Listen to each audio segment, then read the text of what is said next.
अस्सलामुअलैकुम स्टूडेंट्स, उम्मीद करता हूँ कि आप ठीक होंगे।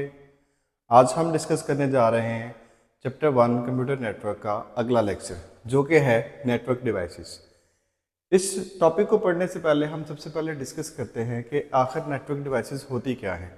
बेटा, नेटवर्क डिवाइसेस वो तमाम हार्डवेयर्स होते हैं जो कि हेल्प करते हैं आपके कंप्यूटर को इंटरनेट से कनेक्ट करने के लिए और डाटा शेयर करने के लिए।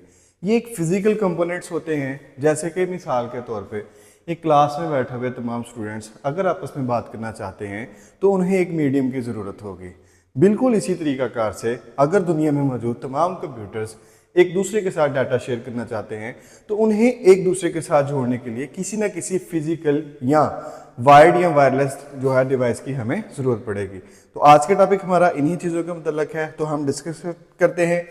सबसे पहले हमारे पास बेटा इसकी डिवाइस की डेफिनेशन है कि networking devices are the hardware devices which are used to connect computers and other devices in a network, जो कि मैनेज करते हैं क्या, कम्युनिकेशन को। इस चीज़ को दिखाने के लिए हमने एक डायग्राम बनाई है कि अगर ये कंप्यूटर ए है हमारा, वो कनेक्ट करना चाहता है अपने कंप्यूटर बी के साथ, तो उसको किसी ना किसी तरह की जो नेटवर्किंग डिवाइसेस हैं वो चाहिए होंगी।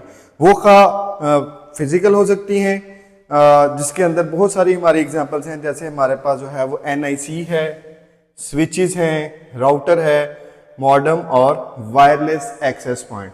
वन बाय वन हम इन डिवाइसेस को डिस्कस करेंगे ताकि हम समझ सकें कि ये डिवाइसेस एक दूसरे से मुख्तलिफ कैसे हैं। तो हम सबसे पहले अपनी पहली नेटवर्क डिवाइसेस को डिस्कस करते हैं, जो कि है बेटा NIC। NIC स्टैंड फॉर होता है बेटा नेटवर्क इंटरफेस कार्ड। बेसिकली ये वो डिवाइस है जो कि हर एक कंप्यूटर में, हर एक लैपटॉप में मौजूद होती है। आप इसको अब बहुत आसानी से इस तरह से समझ सकते हैं कि आपका जो इंडिविजुअल घर पे CPU पड़ा हुआ है, अगर आप चाहते हैं कि वो इंटरनेट से कनेक्ट हो तो बैक साइड पर जो पोर्ट होती है जहां पे DSL की केबल आपकी लगती है, वो पोर्ट बेसिकली जो है वो आपकी NIC है। वो एक इंटरफेस है जहां से आपका कंप्यूटर आपके इंटरनेट के साथ कनेक्टेड है। NIC की खास बात यह है कि ये वायर्ड भी हो सकता है और वायरलेस भी हो सकता है। अगर ये वायरलेस होगा तो ये वाईफाई के सिग्नल्स के साथ जो है वो इंटरेक्शन करके आपकी डिवाइस को इंटरनेट से कनेक्ट करवा सकता है, और अगर वायर्ड होगा तो आपको कोई फिजिकल केबल जो है वो लगानी पड़ेगी। अगर ये सवाल पेपर में आ जाता है तो आप इसके बारे में कुछ पॉइंट्स हैं जो आप लिख सकते हैं। जैसे कि पहला पॉइंट है NIC connects computer to a network. पहले आप इसका स्टैंड फॉर भी लिख सकते हैं, जो कि क्या है, network interface card. Second point है हमारे पास कि every NIC has a unique MAC address. बेटा ये बहुत अहम टॉपिक है। मैक एड्रेस क्या होता है? मैक एड्रेस बेटा हर एक डिवाइस का एक फिजिकल एड्रेस होता है जो कि कभी भी चेंज नहीं होता। ये कभी भी चेंज नहीं होता मतलब क्या है, हर एक डिवाइस के दो एड्रेसेस होते हैं। एक होता है IP एड्रेस, जिसको हम इंटरनेट प्रोटोकॉल एड्रेस भी कहते हैं। जब भी कोई डिवाइस इंटरनेट से कनेक्ट होती है तो उसको एक नया IP, यूनिक IP जो है वो असाइन कर दिया जाता है, जो दुनिया में किसी और डिवाइसेस का नहीं होता, ताकि एक बेहतर वे में जो कम्युनिकेशन हम करवा सकें। तो NIC की खास बात यह है कि मैक एड्रेसेस को फॉलो करते हुए ये आपकी कम्युनिकेशन को करवाता है। जैसा कि मैंने पहले कहा, ये वायर्ड भी होता है और वायरलेस भी होता है। इसके अंदर एक बड़ा अहम पॉइंट है जो हम डिस्कस करेंगे कि विदाउट NIC जो आपके कंप्यूटर्स हैं वो कम्युनिकेशन ही नहीं कर सकते, क्योंकि बेटा ये वो पॉइंट है जिसके थ्रू आपका कंप्यूटर इंटरनेट के साथ कनेक्ट होगा, चाहे आप वायर्ड के साथ करवा लें चाहे आप वायरलेस के साथ। इसकी बहुत एक कॉमन सी एग्जांपल उन्होंने दिखाई है कि NIC बिल्कुल वैसे ही है जैसे कि ID कार्ड है। जैसे अगर आपका ID कार्ड नहीं तो आप बैंक की कोई काम नहीं कर सकते, आप अपना लाइसेंस नहीं बनवा सकते, कुछ भी नहीं कर सकते। तो अगर आपको कोई भी काम पाकिस्तान में रहते हुए करना है तो you should have a proper ID card. उसके बाद हम अपनी दूसरी डिवाइस पर चलते हैं। जो दूसरी डिवाइस है हमारी बेटा वो है स्विच। स्विच जो है वो ये ऐसी डिवाइस है जो आपके एक ही नेटवर्क में रहते हुए मल्टीपल डिवाइसेस को कनेक्ट करने के काम आता है।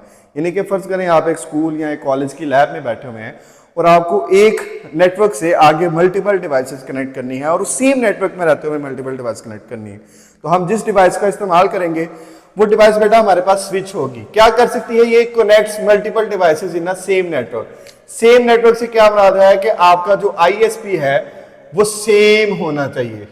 ISP के बारे में हम पहले बात कर चुके थे कि वो तमाम कंपनी जो आपको इंटरनेट सर्विसेज मुहैया करवाती हैं उनको हम क्या कहते हैं? ISP। कहते हैं it uses MAC address MAC address के बारे में हम पहले भी बात कर चुके हैं कि इसको हम क्या कहते हैं, फिजिकल एड्रेस भी हम लोग इसको कहते हैं। हर डिवाइस के कितने एड्रेसेस होते हैं, 2, एक फिजिकल जो चेंज नहीं होता और एक आईपी जो कि हर दफा हर एक कनेक्शन के साथ जो है वो चेंज होता है। इसके बाद है it is an intelligent device. इसको इंटेलिजेंट डिवाइस क्यों कहते हैं कि फॉर एग्जांपल अगर हम ये कंप्यूटर 1 है, ये आपके कंप्यूटर 3 को डाटा भेजना चाहता है तो वो स्विच को रिक्वेस्ट करेगा और वो कंप्यूटर 3 को डाटा भेज देगा। इसका फायदा क्या है कि कंप्यूटर 2 और कंप्यूटर 4 इनको कोई पता नहीं है कि इस वक्त कौन सी कम्युनिकेशन हो रही है कंप्यूटर नंबर 1 में और कंप्यूटर नंबर 3 में। तो ये एक इंटेलिजेंट डिवाइस है। स्विच से ही मिलती जुलती एक और डिवाइस भी हमारे पास होती है जिसको हम हब भी कहते हैं। हब भी तकरीबन स्विच की तरह ही होती है, लेकिन इसमें डिफरेंस ही ये है कि हब एक इंटेलिजेंट डिवाइस है और जो स्विच जो है वो एक इंटेलिजेंट डिवाइस है, हब जो है वो नॉट इंटेलिजेंट है। ये उस तरह से मैनेज नहीं कर सकती आपकी कम्युनिकेशन को, इसको बताना पड़ता है कहाँ जाना है, लेकिन वो दूसरों के साथ भी डाटा शेयर कर देती है। ये एक डायग्राम है एनिमेशन के थ्रू भी। हम जो अगली डिवाइस है उसका नाम है बेटा मॉडेम। मॉडेम जो है वो एक ऐसी डिवाइस है जो कि काम करती है मॉड्यूलेशन और डीमॉड्यूलेशन। ये बड़ा अहम कंसेप्ट है। मॉड्यूलेशन और डीमॉड्यूलेशन को समझने से पहले हमें ये समझना चाहिए कि हमारे पास सिग्नल्स की 2 टाइप होती हैं। जो आपके कंप्यूटर्स में सिग्नल्स होते हैं बेटा वो डिजिटल्स होते हैं 0 और 1 की फॉर्म के अंदर। जो आपकी इलेक्ट्रिकल वायर्स के अंदर सिग्नल्स होते हैं वो एनालॉग सिग्नल्स होते हैं जिनको हम कॉन्टिन्यूअस सिग्नल्स कहते हैं। तो अब देखें जो डिफरेंट सिग्नल्स हैं वो आपस में कम्युनिकेट नहीं कर सकते, तो यहां पर हमारी मॉडेम जो है वो काम आता है। मॉडेम जो होता है डिवाइस एक ही होती है लेकिन काम ये दोनों करती है। जो आपने बात याद रखनी है, मॉड्यूलेशन हमेशा सेंडिंग साइड पर होगी और डीमॉड्यूलेशन हमेशा रिसीविंग साइड पर। कैसे? जैसे बेटा आप अपने फ्रेंड को एक मैसेज करते हैं, हाय वेयर आर यू, कि भाई कहां पे हो तुम। आपके कंप्यूटर में से डिजिटल सिग्नल जो है वो कन्वर्ट करता है मॉडेम एनालॉग सिग्नल्स के अंदर। तो ये जो प्रोसेस है ये कहलाता है आपका मॉड्यूलेशन। आप अगर इसके पेपर में डेफिनेशन लिखना चाहे तो यूं लिख सकते हैं, the process of converting digital signals into analog signal is called modulation.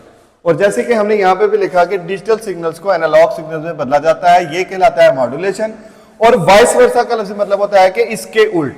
और अगर वही सिग्नल जब रिसीविंग साइड पर जाते हैं तो उसको क्या कौन से सिग्नल्स मिलेंगे, एनालॉग। उसको अब एनालॉग वापस किस में कन्वर्ट करने हैं, डिजिटल में, क्योंकि कंप्यूटर डिजिटल में काम करता है। तो एनालॉग का वापस डिजिटल में कन्वर्ट होना कहलाता है डीमॉड्यूलेशन।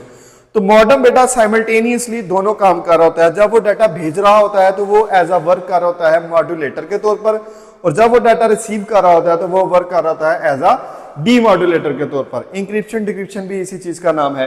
तो ये हमने डायग्राम भी बनाई है कि डिजिटल सिग्नल्स अगर एनालॉग में बदले हैं तो मॉडेम मॉड्यूलेशन कर रहा होगा, एनालॉग अगर वापस डिजिटल में बदलते हैं तो मॉडेम डीमॉड्यूलेशन कर रहा होगा। आई होप सो आपको इस कंसेप्ट की समझ आई होगी। इसको भी हम एनिमेशन के थ्रू दिखाएंगे ताकि इसकी वर्किंग को थोड़ा सा समझा जा सके। सबसे लास्ट पे हमारे पास एक डिवाइस है वैप। वैप stands for wireless access point. अक्सर पब्लिक पॉइंट्स के ऊपर जो गवर्नमेंट की तरफ से जो होता है लोगों को कनेक्टिविटी के लिए, इंटरनेट से कनेक्टिविटी के लिए डिवाइस जो है वो लगा कर दी जाती है जिसको हम वैप कहते हैं।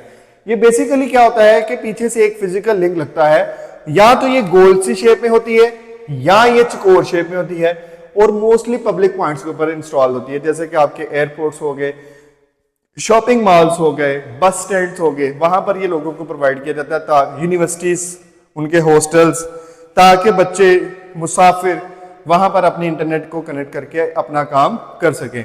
इसको हम एनिमेशन के थ्रू दिखाएंगे कि ये डिवाइस किस तरह से काम करती है। तो मैं उम्मीद करता हूं कि बेटा आपको नेटवर्क डिवाइसेस का जो कंसेप्ट है वो अच्छे तरीके से समझ आया होगा।